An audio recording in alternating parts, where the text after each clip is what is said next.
ada orang yang seumur hidupnya mengerjakan amalan ahli surga sampai tidak ada lagi jarak antara dirinya dengan surga kecuali tinggal sehasta. Sehasta itu ini ya Pak, setangan ya, selengan sampai ke siku.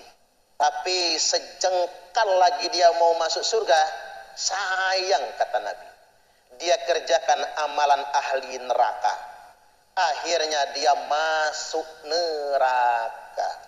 Contoh paling konkretnya Bapak Ibu, Abdurrahman bin Muljam.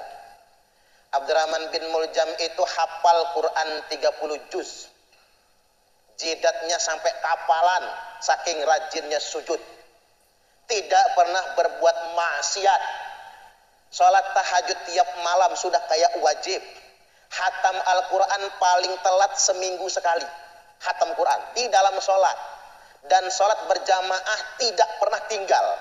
Tapi dia menjadi anjing neraka. Apa sebabnya? Ending.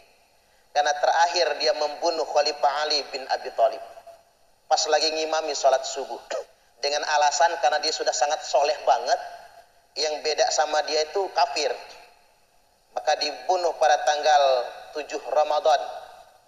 Disuruh tobat, pas dieksekusi nggak tobat, akhirnya mati dalam keadaan masih berbuat dosa.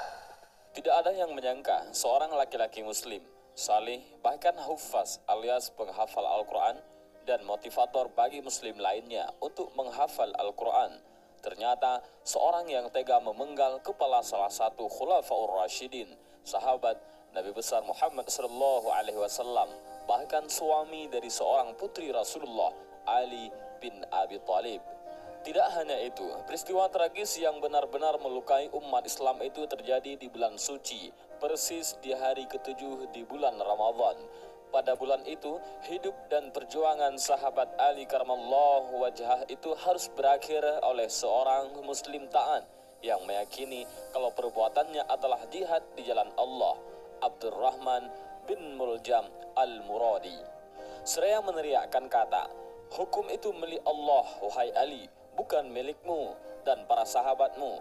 Ibnu Muljam menebas leher Sayyidina Ali bin Abi Thalib hingga wafat saat itu juga. Kontan saja, peristiwa memilukan itu menjadi duka mendalam bagi kaum muslimin saat itu.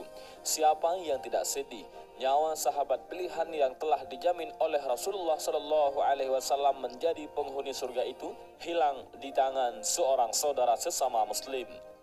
Sayyidina Ali bin Abi Thalib, menantu Rasulullah SAW itu terbunuh di bawah pekikan takbir dengan mengatasnamakan hukum Allah dan demi surga yang ia yakini hanya milik jihadis sepertinya. Tidak hanya itu, ayat Al-Quran yang suci juga disertakan saat Ibnu Muljam menghabisi Sayyidina Ali. Saat itu, ia melakukan aksi biadabnya dengan tidak berhenti melafalkan surah Al-Baqarah ayat 207. Wa minan nasi may yashri nafsahu ibtigha'a mardhatillah wallahu raufum bil ibad. Dan di antara manusia ada orang yang mengorbankan dirinya karena mencari keridhaan Allah, dan Allah Maha Penyantun kepada hamba-hambanya. Dengan mengatasnamakan agama dan keyakinan Ibnu Muljam telah menjadi seseorang pembunuh berdarah dingin. Sedikit pun ia tak ragu untuk menghabisi nyawa sang khalifah. Maka atas aksinya Ibnu Muljam harus membayar mahal dengan hukuman qisas yang harus diterimanya. Pembunuh Ali bin Abi Thalib itu kemudian dieksekusi mati dengan cara qisas. Proses hukuman mati yang dijalankan terhadap Ibnu Muljam juga berlangsung dengan penuh drama. Saat tubuhnya diikat untuk dipenggal kepalanya, dia masih sempat berpesan kepada Al-Gojo, "Wahai Al-Gojo, janganlah engkau penggal kepalaku sekaligus, tetapi potonglah anggota tubuhku sedikit demi sedikit, hingga aku bisa menyaksikan anggota tubuhku disiksa di jalan Allah." Pesan itu disampaikan karena Ibnu Muljam meyakini dengan sepenuh hati bahwa aksinya mencabut nyawa ayah dari Al-Hasan dan Al-Husain itu adalah sebuah aksi jihad fi sabilillah. Keyakinan itulah yang telah menyebabkan seseorang sahabat terbaik, khalifah, bahkan menantu Nabi Muhammad SAW gugur di ujung pedang seorang muslim demi meraih surga dari jalan jihad yang diyakininya.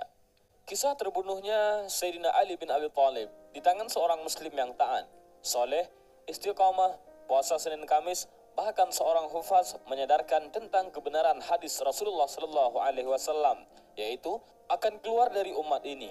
Beliau tidak mengatakan di antaranya, sesuatu kaum yang kalian menganggap remeh salat kalian dibandingkan salat mereka. Mereka membaca Al-Quran namun tidak melewati kerongkongan mereka. Mereka keluar dari agama bagaikan anak panah yang keluar dari busurnya.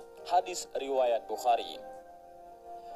Ibnu Muljam adalah potret nyata yang terjadi pada sebahagian umat Islam di era modern ini. Pada masa ini, generasi yang mewarisi Ibnu Muljam itu giat memprovokasikan untuk berjihad di jalan Allah dengan cara memerangi dan bahkan membunuh nyawa sesama kaum muslimin.